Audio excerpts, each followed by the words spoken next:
Hey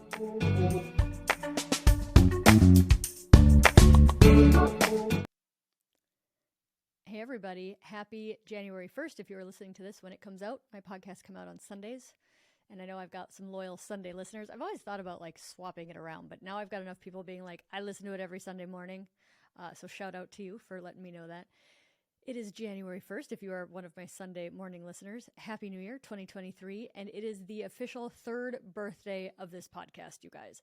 You know the average podcaster makes it to like 7 episodes. 50 episodes is like crazy. Good job for people who are doing podcasts. This is almost episode 200. It's going to be like in the 190s. I don't know. I haven't looked in front of me. 193-ish. So we did it. We made it past 7. You know that for the first 6 months, 2,500 total people listened to this podcast. Thank you. Shout out friends and family for finding me. And now it's over 50,000 listens a month. We are racking up. We're 50,000 away from 1 million total downloads. So that's going to happen in January. And should be hitting like the goal of 1.5 million by the end of 2023. So lots of statistics at you. 83% of my listeners are USA. So shout out to all the non-USA listeners who support us. I love seeing me in the ranks of Bahrain and Cyprus and New Zealand and Saudi Arabia and the Ukraine and Mexico and of course Canada, which is my loyalist second country, coming in at 10%. So shout out to all the other countries listening. I love you guys. Thank you for supporting me. I never considered it an international podcast, and it is. So 84% female, which is awesome. A lot of you guys listen to it with your heterosexual partner and you guys talk about it. So thank you for all of you couples who listen and support. And then 56% of the listeners are between the ages of 45 and 59. So big bell curve there. Because I talk about stuff that matters to you guys. The top episode, the most listened to episode of all of these episodes is episode 151. So it's like 40 episodes ago. So like earlier in 2022, and that is Sexy Marriage Radio with Corey Allan. He's got his own successful podcast, Sexy Marriage Radio. And you guys just loved our conversation the most. It's the most listened to episode, which is just so cool. So shout out to Dr. Corey Allan, PhD, for joining me and being very interesting and fun to talk to. So I thought I would title this podcast New Year's Wishes, New Year's Resolutions.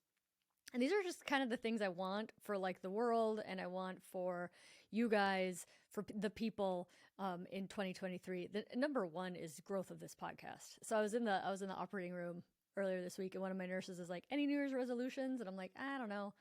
I'm gonna try stopping processed sugars for January. Anybody else want to come on board with me? Here's your motivation." But I'm like, I really want the podcast to grow. And she's like, "Oh, how do you do that?" And I'm like, I have no idea. I have no idea how to do that.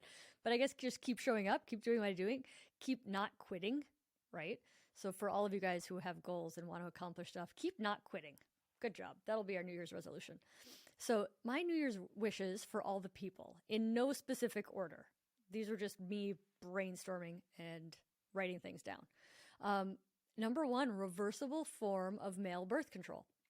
They're working on it. They just came out. There was just a paper coming out of a device that you heat the testicles. You have to wear this device for like 15 hours, apparently. My friend told me when I sent her the article, and I'm like, "You've got to do a YouTube on this." And she's like, the guys have to like wear this thing for 15 hours to like heat their testicles, which kills sperm, right? Which is why testicles are outside of the male body, because if you were inside the body, you cook the sperm. And that's not good. So the testicles have to be outside the body, but so apparently, and I heard this years ago, I haven't fact checked it recently, the ancient Japanese figured this out, and they would go in the hot tubs because that would cook sperm and be a form of birth control. So apparently there's a new medical device coming out to do that. The average male ejaculation is 30 million sperm per ejaculation. And you have to stop all of them. You can't let one through because one is all it takes to fertilize an egg. Compare that to the seemingly simple complexity of one egg a month for women's birth control. So 1 a month versus 30 million per ejaculation. That's why we haven't figured it out. But this is what I tell people. I want to live long enough to live in a world that sees reversible male birth control, because I want everybody who engages in sexual activity to have agency over their ability or not ability. And yes, you can say we have condoms, and we do have vasectomies, which are also reversible in some cases.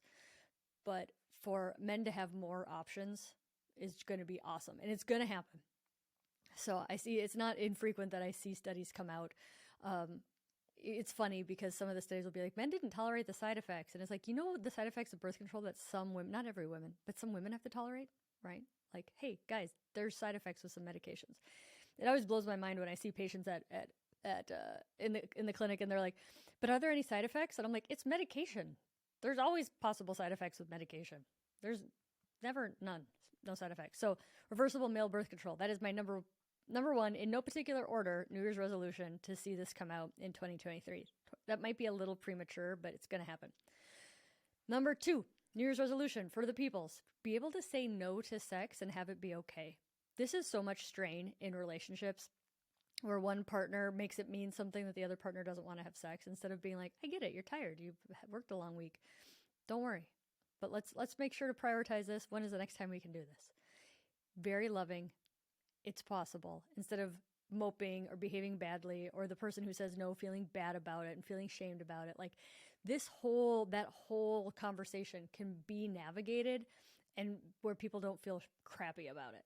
So number 2, in no particular order, for a happy New Year's resolution for people to be able to say no to sex and to have it be okay.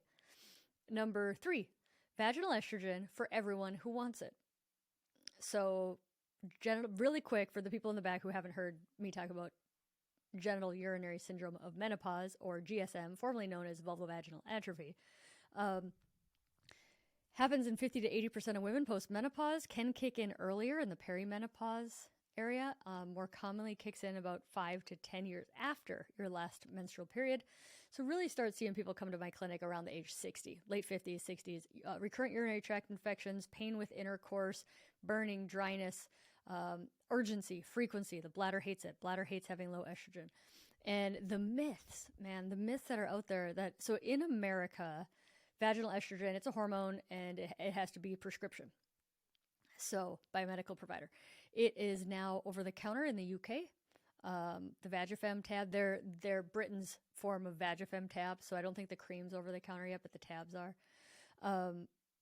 And it's over the counter in some other countries. So here are my top 3 tips. Number 1, everybody should have access to it if they want it. I think, and my other pros like Rachel Rubin think it should be preventative healthcare, just like skincare. We don't wait for our skin to burn before we put sunscreen on, right? We don't wait for our skin to get super dry before we put moisturizer on it. We don't wait for GSM before we start our vaginal estrogen after menopause. Incredibly safe. The package label is wrong. I did an Instagram reel on this where I got my vaginal estrogen and I read all of the statements that came with the pamphlet. And it's like, this might cause X, Y, and Z, which were all wrong. And they also but my pamphlet also said I should take like vitamin B as a supplement when I'm taking this medication. I'm like, there is no data on that. So the handouts that women get when they get vaginal estrogen, if their doctor didn't tell them you're going to get a pamphlet and it's going to be wrong, right? Just that pamphlet. And it's gone so far as I see some pharmacists scaring women and being like, well, this is going to cause cancer. Shouldn't use too much of it. It's like the pharmacists don't know. And that's getting in the way of the patient-physician relationship, in my opinion. So the second problem with vaginal estrogen, so access is a problem. Second problem is cost. It's a sad day in America that your insurance is no longer the cheapest way for you to get medication. I'm sorry if I'm the first person who's telling you this, but I went to my pharmacy to get my vaginal estrogen, and they're like, it's $260. And I'm like, no, because I'm Dr. Casperson and I give this out 20 times a day, and I know the secret. So I pulled up my Good RX app. You type in estradiol 0.01% cream, because there's a couple of different forms of estradiol, right? Because that's just a generic form of estrogen. Go to your GoodRx app, type in estradiol, make sure it's the 42-gram tube. There's only one cream. Type in your zip code. It'll tell you all the prices for all the pharmacies in your town. So anywhere between $20 and $38 is what it is in my town. So I'm like, I'm going to use this coupon. Don't charge my insurance. And they're like, sure, it's $38. Like, I just saved over $200 by knowing the GoodRx app. And I'm pretty savvy because I know a lot about doctoring because I've done it for a while, and especially vaginal estrogen. But even if I'd had my husband go pick up my prescription, he wouldn't have known, right? So the average person doesn't know that paying cash now is cheaper than using your insurance. Not all the time. Like, figure out your own situation. But how many times patients are like, oh, I have good insurance, I just don't believe it anymore. I'm like, yeah. Wait till you see what the pharmacy wants to charge you for this. So getting vaginal estrogen, number one, access. Number two, cost. So options, GoodRx. Tell your pharmacist not to use your insurance. The other thing is, say you usually go to a certain pharmacist, you can see on your app in your town where you're going to get a cheaper vaginal estrogen, and you can transfer your prescription to a different pharmacy, which I think would be motivation for pharmacy A to give you a good price. Other option, transfer your prescription to Amazon. Amazon now has a pharmacy. I don't know about other countries. I just know about America. But Amazon pharmacy, I Googled it today before I did this podcast, and it's $28.13. So under $30. I think a tube can last you like 2 months. Everybody can use a different amount. The standard amount is 1 gram twice a week, but I've got people who need to use it more. I've got some people who need to use it less. You'll figure it out. But so Amazon pharmacy, very cheap. Amazon's getting rid of insurance. Again, not insurance prices, cash prices. Third option, if you don't have a doctor or access is tricky, you can go online to an online, basically clinic or service that will have doctors, nurse practitioners go over your details and prescribe for you. A great one dedicated solely to vaginal estrogen, I'm a huge fan, is Interlude. The website's getinterlude.com. Go on the show notes for this podcast. There's going to be a link at the bottom, and you get $20 off your first order if you use my link, which I'm so happy to be able to share this with you guys, because one of my goals for the new year is everybody who needs vaginal estrogen should be able to get it, and it should be cheap. So Interlude, an amazing company dedicated solamente to vaginal estrogen. Number next on New Year's wishes and resolutions for people. Can 2023 be the year that women are no longer scared of estrogen? No longer scared that estrogen is going to cause cancer? That would be freaking fantastic. Check out, if you haven't checked out the book Estrogen Matters by Dr. Avrum Bluming and Carol Taveris, PhD. It's fantastic. I highly recommend it. And if you want to hear them, they're even great in person. If you go on to, I have not had them on my podcast yet, but 2023 goals. If you go to, there's a link in the show notes for the Peter Attia, MD, link for him on his website. It's an older podcast episode. I think it's February 2019. He interviews them, and it is freaking fantastic. If you have fear over estrogen causing breast cancer, they break down the Women's Health Initiative study. They break down why the placebo arm was basically biased in looking at estrogen plus progesterone versus placebo causing an increased risk of cancer in the estrogen progestin group. Basically, the placebo group had people who previously took estrogen be in the placebo group. And taking estrogen decreases your risk of breast cancer. So they had an artificially lowered risk of breast cancer in the placebo group. Once they pulled these people out in subsequent data analyses, there was no increased risk of breast cancer in the estrogen progesterone group. Now, people will argue, and they talk about this in this podcast episode, that maybe it was the type of progestin, and now we use micronized progestin, which is more bioidentical and it's safer. And they say, well, yeah, maybe, but when you analyze the data to pull out the people who'd previously been on hormones from the placebo group, there is no increased risk in breast cancer, even in the medroxyprogesterone acetate plus estrogen group. If this is your first time hearing me talk about this, I know I talk fast and it's very simple for me to speak this language. You might need to slow me down or listen to it again, or go read Estrogen Matters, or go to the podcast that Peter Attia does with Avrum Bluming and Carol Taveris. It's fantastic. So the third thing I want to just read for you guys on that on Dr. Avrum Bluming and Carol Taveris's Estrogen Matters website, they do a 2021 basically update to the book. And I just wanted to read this to you real quick. The Women's Health Initiative has walked back virtually on all of their earlier alarmist findings. In recent publications, they reported that estrogen does not increase all-cause mortality or deaths from heart disease and cancer. Actually, they said it increases longevity, most notably when begun within 10 years of the last menstrual period. It is the best prevention for osteoporotic hip fractures. It is safe and effective when applied vaginally for local symptoms. And in the most striking about face from the 2003 headlines that HRT, quote, did not have a clinically meaningful effect on health-related quality of life, quote, for women in menopause, they stated in 2019 that, quote, hormone therapy is the most effective treatment for managing menopausal vasomotor symptoms, end quote. I have a friend who tells me not to use quotes on my podcast, and I'm smiling at you right now. So it's helpful. So point being, goal 2023, stop saying estrogen causes cancer. It doesn't. Now, asterisk, fine print at the bottom. If you take systemic estrogen and you have a uterus, don't take it unopposed without a progestin, because it does increase your risk of uterine cancer by about 5% over your baseline risk of uterine cancer. So yes, you can say estrogen causes uterine cancer, but that's not how anybody would take estrogen if you had a uterus. You would take it with a progestin to protect the uterine lining. So most experts will say, yeah, estrogen doesn't cause cancer, because what we are talking about tends to be breast cancer, and we know how to protect against uterine cancer. And did you know that taking estrogen decreases the risk of colon cancer, which is more deadly than breast cancer, decreases the risk of colon cancer by 30%. Unknown mechanism at this point, which is fascinating. All right, moving on. Next New Year's wish and resolution, in no particular order. I want people to take a step back and realize that desire mismatch is not a problem, or doesn't need to be a problem. So I have a different libido than my partner. This is not a problem. This is like you saying, I like pizza more, or I like to travel to Seattle more, or I like to leave the country more, or I like to watch Netflix more.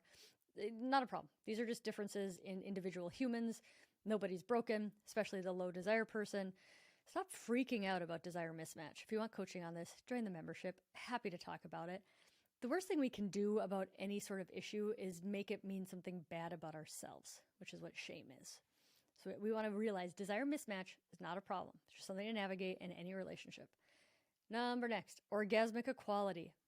All genders need equal pleasure in the bedroom. Doesn't mean you have to orgasm every time.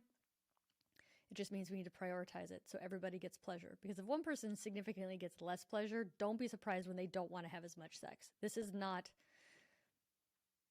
a mensa puzzle. Number next, hope. Hope for your low desire, hope for your hormone symptoms, hope for your relationship. Hope is not a game plan. I learned this first in residency in Denver. One of the attendings was like, what's your plan? And somebody didn't have a plan. He's like, hope is not a plan. It's kind of stuck with me of like, hope is not a plan, you guys. Sitting around wishing your life was different, it doesn't change that way. That's not how we change our lives. Wishing your desire was different does nothing. If anything, it like makes you beat yourself up, right? So it's like worse than nothing. And a lot of it's resisting reality, right? Of like, I wish it wasn't this way. I wish reality wasn't this way. This is like resisting what is, and going back to like ancient philosophy and all that suffering comes from resisting reality. We actually have to do something, right? You actually have to try things and fail at things, and it's okay. Okay, number next for 2023, New Year's resolutions, a healthy relationship with your body. And I don't just mean sexually. I want everybody to speak kindly to themselves. The voice in your head, is she your friend, or is she mean to you? And if she's mean to you, do you know that that's a repetitive pattern that can be broken? So my wish for you is to speak kindly to yourself. Sleep, prioritize sleep. All the sleep gurus are like, prioritize sleep over everything else. Move your body. I'm not going to tell you how to move your body, but just move. The body just needs to be moved.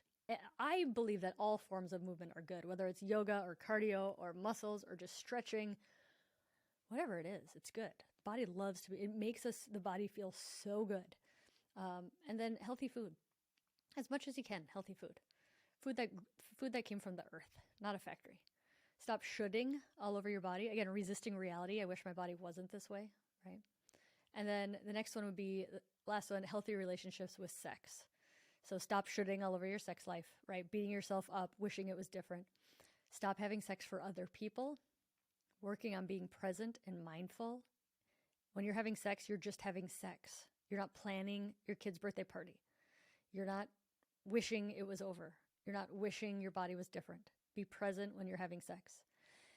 It's okay to fail at sex. It's okay to just not be in the mood. It's okay to say no. And it's okay to not feel like sex. You don't, and especially for men, right? You don't need to be turned on all the time. You don't need to desire all the time. You don't need to want it all the time. You don't need to have erections work all the time. Take the pressure off of it. It's okay. We're human, and sex is just one part of our life, and like beating ourselves up about it, it doesn't help anybody. All right, my guys, my ladies, my partners, everybody who's listening, my Sunday morning warriors, I wanted to show you one other thing. I just got a box of the gifts I'm sending my members, and it is the We Vibe Melt, which is a melt puts a universe of pleasurable possibilities in the palm of your hand for shared orgasms at the touch of a button. That's on the back of the box. The We Vibe Melt is like an air clitoral stimulator for couples. You don't have to be coupled. You can just have one clitoris in the room. You can have two clitorises in the room, whatever you want. Melt is clitorally limitless. I wish I was sponsored by We Vibe. Here you go. Hey, 2023, We Vibe, as a company, you want to sponsor this podcast? I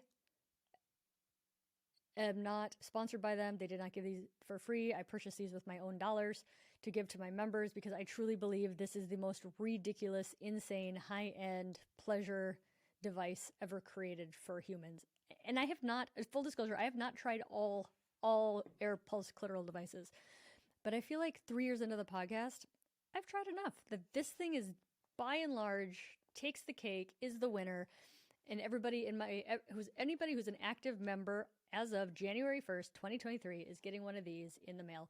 And if there's some of these left over, because I think I do have a few left over, I'm going to send them out first come, first serve to the people who sign up in 2023. So go to kellycaspersonmd.com or get the link on the show notes to join. And you too might get this is high-end stuff. This is amazing silicone stuff. I think it retails for $149. So goal for 2023, get a clitoral stimulator in your life. They're insane. This is my pro tip for a second. They're not for beginners. Like, my pro tip is you got to be turned on before you put this thing on your body because it can be like very intense. And if you're not turned on and you just put it on your clitoris, it might feel weird. It's also a little bit light switchy, right? It's so freaking good at giving you an orgasm. It's insane. It's like almost feels more like a light switch instead of like, I actually worked for this orgasm. That might be a good thing. It might not be a good thing. Those are my pro tips at the end of this podcast today. I love you guys so much. Here is to 2023, year 3, wrapping up on 1 million downloads. And I guess our goal for all of us is to just don't quit, you guys. Just don't quit. I love you so much. Until next time, you are not broken. I love you.